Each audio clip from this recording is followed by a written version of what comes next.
আপনারা যারা কাঁচা আমলকি খেতে পারেন না তাদের জন্য এই ভিডিওটা অনেক উপকারে আসবে। আজকে আমি আমলকির আচার বানিয়ে দেখাবো। প্রথমেই রাইস কুকারে আমি অল্প পরিমাণ পানি ভাপিয়ে নিয়ে তারপর এর মধ্যে আমলকি দিয়ে দিচ্ছি। আমলকিটা আমার মোটামুটি ভাপানো শেষ। এখন আমি এটা ঠান্ডা করে নিয়ে কোয়াগুলো আস্তে আস্তে বের করে বিচিটা ফেলে দিব। আপনারা চাইলে বিচি সহ আমলকি আচার বানাতে পারেন, কিন্তু এখানে আমি বিচিটা আলাদা করে নিচ্ছি আমার ভালোর জন্য। সবগুলো আমলকির বিচি ছাড়িয়ে ভালোভাবে আলাদা করে নিব। এই যে দেখতেই পাচ্ছেন বিচি আমার ছাড়ানো শেষ। এখন আমি মশলা রেডি করব। এলাচ, দারচিনি, পাঁচফোড়ন, শুকনো মরিচ লো হিটে ভেজে নিয়ে তারপর এখানে গুঁড়ো করে নিলাম ব্লেন্ডারে। তারপর আমি এখানে সরিষার তেল দিচ্ছি। এখানে প্রায় হাফ কেজির একটু কম সরিষার তেল আমি ইউজ করেছি।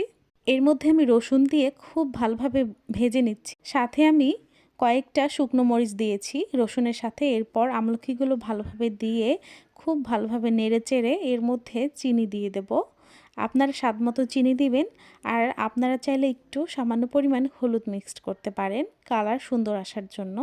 আমি সামান্য পরিমাণ একটু হলুদ দিয়েছি। দেখতেই পাচ্ছেন কালারটা কত সুন্দর এসেছে।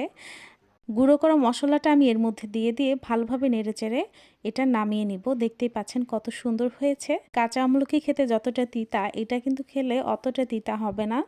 আমলকিতে কিন্তু প্রচুর পরিমাণে ভিটামিন সি আছে, ভিটামিন বি কমপ্লেক্স আছে এবং অন্যান্য অনেক ভিটামিন আছে যেটা আমাদের শরীরের জন্য অনেক ভালো। প্রতিদিন যদি আমরা 1 চামচ করে এই আচারটা খাই, আমাদের অনেকটাই চুল পড়া কমে যাবে।